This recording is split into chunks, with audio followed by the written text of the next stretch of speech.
Thank you. Just a first thing to say, I adopted a little more prosaic title than the one that was advertised in the pamphlet.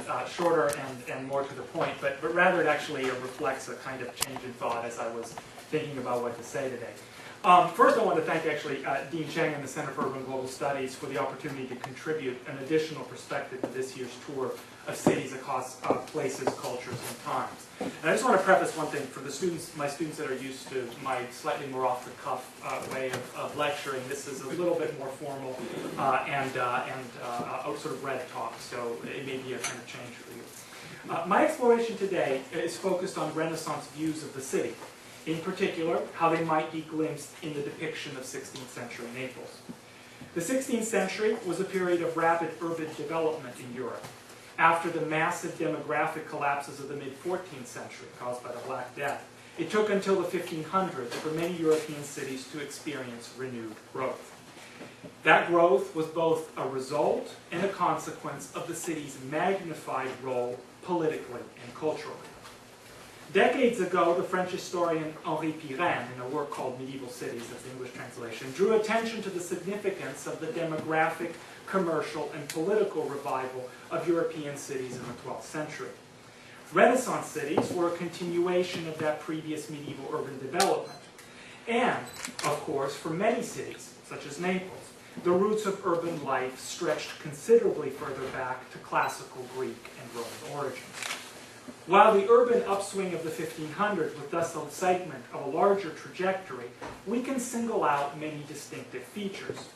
One of these has to do with the city as an idea to be represented, specifically with the theoretical conception of the city's relation to the physical spaces it displaces both physically and historically. That theorizing came through the historical, naturalistic, and aesthetic constructs of humanism. My interests in this talk are largely immaterial, and not, in other words, directly attentive to the growth and life of Naples, though I will say something about that. As I will attempt to show, there was a strong connection between material things, the built environment and the physical space of a city, and the idea constructs that bannered that city. It is especially for this reason that I ask license to begin with a work of fiction that concentrates, as only fiction can perhaps, a useful heuristic notion, a key for interpretation. In a novel called Invisible Cities, Italo Calvino writes, "The great Khan owns an atlas whose drawings depict the terrestrial globe all at once and continent by continent, the borders of the most distant realms, the ship's routes, the coastlines, the maps of the most illustrious metropolises and of the most opulent ports. He leafs through the maps before Marco Polo's eyes to put his knowledge to the test. The traveler recognizes Constantinople in the city which from three shores dominates a long strait, a narrow gulf, and an enclosed sea. He remembers that Jerusalem is set on two hills of unequal height, facing each other. He has no hesitation in pointing to Samarkand and its gardens."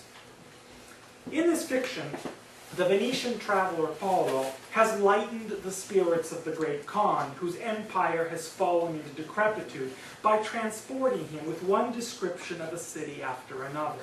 Calvino continues, quote, "Kublai Khan does not necessarily believe everything Marco Polo says when he describes the cities visited on his expeditions, but the emperor of the Tartars does continue listening to the young Venetian. And indeed, Polo has spun quite a yarn of fantastic places before the Khan decides to test him with an atlas. He has told of Diormina, of the 60 domes, Dorothea with great aluminum towers punching the atmosphere, and Zaira, a city of never-ending steps and turns. When the Khan and Polo leaf through the atlas, they identify more familiar cities. There is Granada, quote, "the streaked pearl of the caliphs," and Timbuktu, quote, "black with ebony and white with ivory," and Paris, quote, "where millions of men come home every day grasping a wand of bread."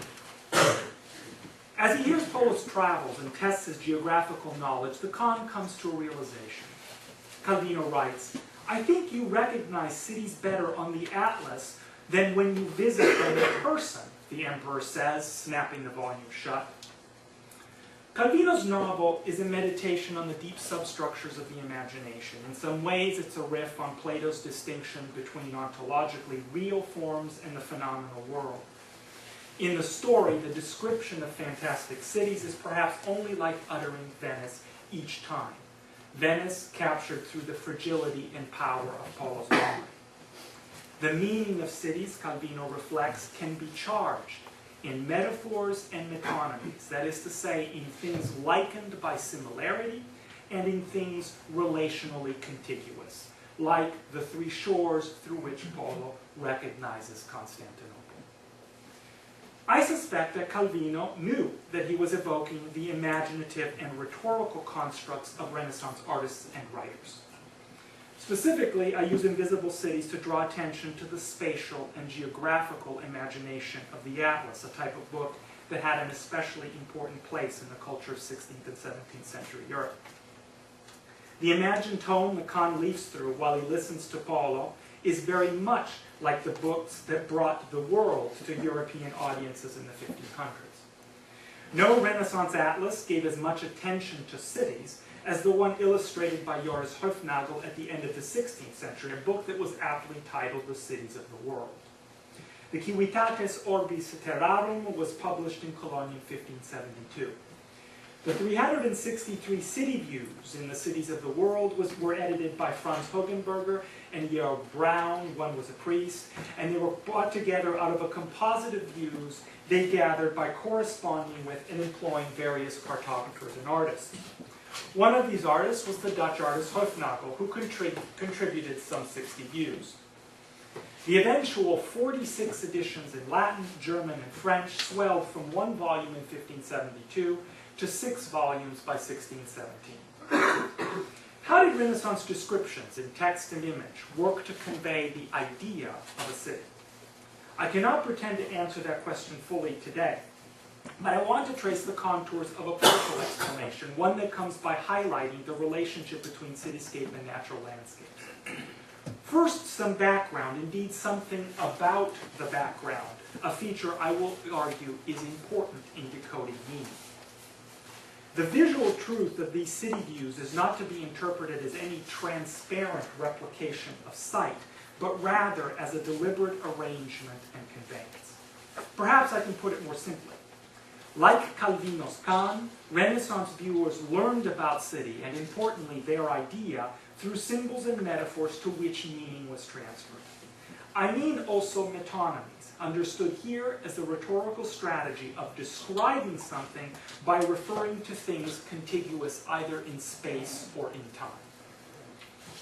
For the bulk of my talk, I want to direct attention to this visual truth, especially to how it was used to figure cities in two especially notable ways. Through the magnification and identification of their most important built features, as well as through the symbolic attachment to a contiguous natural setting. Metonymic transfers of meaning to landscape were, I will illustrate shortly, especially powerful ways to depict the significance and particularity of a given city. Take, for instance, the Spanish city of Santander on the Bay of Biscay as it was figured in the cities of the world.